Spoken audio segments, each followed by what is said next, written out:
Hello and welcome. The breast is a unique organ, not just for its vital role in nourishing new life, but also for its complex and dynamic nature, which makes it susceptible to a wide range of conditions. For medical students, understanding the pathology of the breast is crucial. Today, we're going to break down the essentials, from normal anatomy and common benign lumps to the fundamentals of breast cancer, all based on the information you need to know for your exams and future practice. Ho, ho, ho! To understand what goes wrong, we first need to know what's right. The breast is primarily composed of two major structures, ducts and lobules. Think of it like a tree. The lobules, which are grape-like clusters of small sacs called acini, are where milk is produced. These lobules are connected by a series of branching ducts that act like stems carrying milk to the nipple. Now, let's look closer. Both the ducts and lobules are lined by two distinct layers of cells. The inner layer, the luminal epithelial cells, are the milk producers. Wrapped around them is a layer of myopithelial cells, which are muscle-like cells that contract to help eject milk during lactation. This two-cell layer is a key feature of benign tissue. The entire system is supported by two types of connective tissue, or stroma.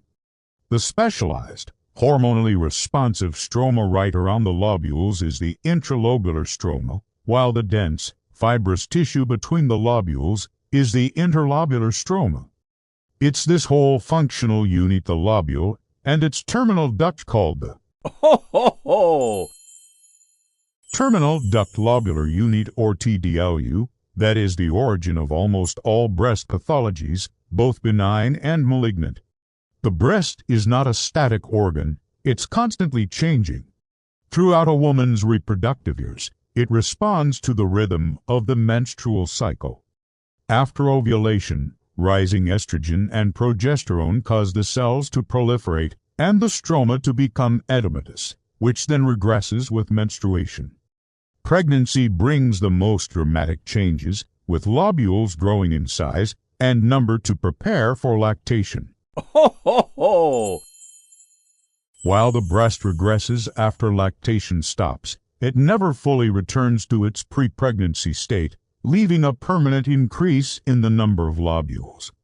This maturation process may explain why childbirth at a young age is associated with a reduced risk of breast cancer. Sometimes, development can go slightly off track, leading to conditions like supernumerary nipples or breasts, which are remnants along the embryonic milk line. Accessory axillary breast tissue, where normal breast tissue extends into the armpit. This is clinically important because it's not removed during a standard mastectomy and can still develop cancer. And congenital nipple inversion. While this is usually harmless, an acquired nipple retraction later in life is a red flag, as it could signal an underlying cancer or inflammation. Inflammation of the breast, or mastitis, can present in several ways that can sometimes be confused with cancer. First, we have acute mastitis. This is a bacterial infection, usually by Staphylococcus aureus, that occurs almost exclusively during the first month of breastfeeding. Cracks and fissures in the nipple allow bacteria to enter, causing the breast to become red, painful, and swollen, often with a fever. It's typically treated with antibiotics and continued milk expression. Next is squamous metaplasia of the lactiferous ducts, also known as Zuska disease. This is a painful, red mass under the areola that's strongly associated with smoking. The key feature here is that the normal ductal cells transform into keratin-producing squamous cells. This keratin then plugs the duct, causing it to rupture and trigger an intense inflammatory response. Then there's duct ectasia, which presents as a palpable mass with thick, white nipple secretions, usually in women in their 50s and 60s. Here, the ducts become dilated and filled with secretions and lipid-filled macrophages. If the duct ruptures, the resulting fibrosis can cause skin and nipple retraction, closely mimicking the appearance of an invasive cancer. Finally, fat necrosis. This condition often follows breast trauma or surgery and can present as a painless, firm mass with skin retraction, making it another cancer mimic. Ho, ho, ho! Histologically, you'll see necrotic fat cells surrounded by inflammatory cells and later fibrosis and calcifications. Benign epithelial lesions are extremely common. We classify them into 3 groups based on their risk of progressing to cancer.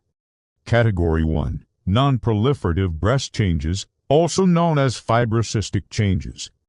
This is not a disease, but a spectrum of changes that includes cysts, dilated lobules, fibrosis scarring from ruptured cysts, and adenosis, an increase in the number of acini.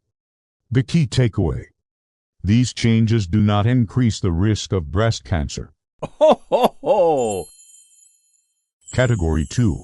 Proliferative breast disease without atypia.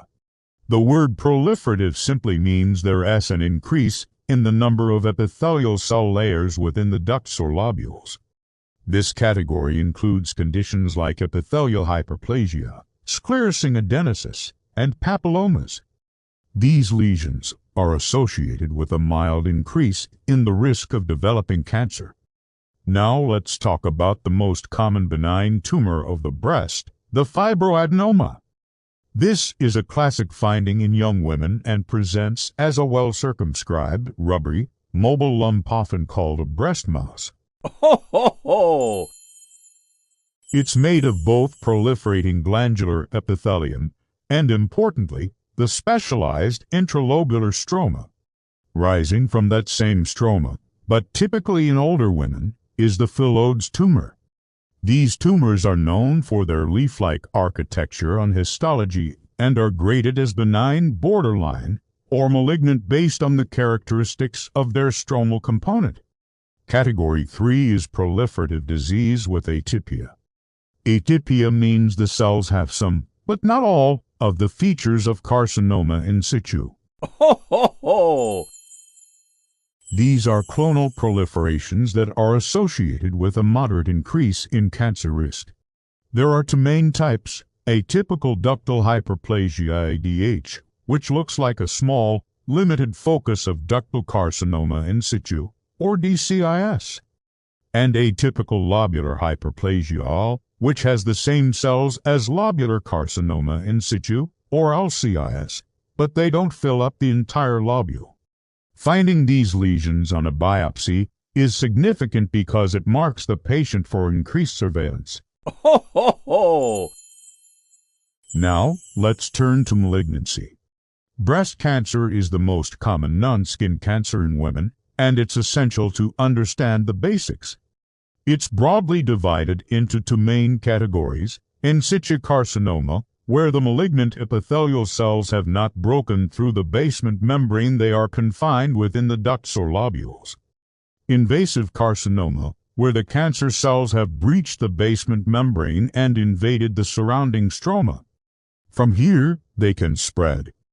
Ductal carcinoma in situ DCIS is the most common form of in situ cancer. A special variant is Ho, ho, ho! Paget's disease of the nipple, where DCIS extends up the ducts to the nipple skin, causing an ulcerated, oozing lesion that can mimic eczema. If you see a persistent rash on the nipple, think Paget's. The most common invasive cancers are invasive ductal carcinoma and invasive lobular carcinoma. Cancer spreads through direct extension, lymphatic channels, and the bloodstream. The axillary lymph nodes are the most common site of initial spread. The status of these nodes, whether they contain cancer or not, is one of the most critical prognostic factors in breast cancer. Ho, ho, ho! Prognosis is determined by several key factors: the size of the invasive tumor, the lymph node status, the histologic grade of the tumor, how aggressive the cells look. and the expression of specific biomarkers. These biomarkers are crucial for guiding treatment. Estrogen and progesterone PR receptors. Cancers that are PR positive can be treated with anti-estrogen therapy. HER2/neu. This is a growth factor receptor that is overexpressed in about 10% to 35% of breast cancers. These tumors can be treated with targeted therapies that block the HER2 protein. Ho, ho, ho! As you can see from this table, the 5-year survival rate is excellent for early-stage disease but drops dramatically once the cancer has spread to distant sites. And that's a rapid tour through the fundamentals of breast pathology. We've journeyed from the normal anatomy of the terminal duct lobular unit through various inflammatory and benign conditions, and covered the essential concepts of breast cancer classification and prognosis. Understanding this spectrum is key to diagnosis and treatment. Ho, ho, ho! Thank you for joining me. Be sure to review these concepts, and we'll see you in the next video. Ho, ho, ho!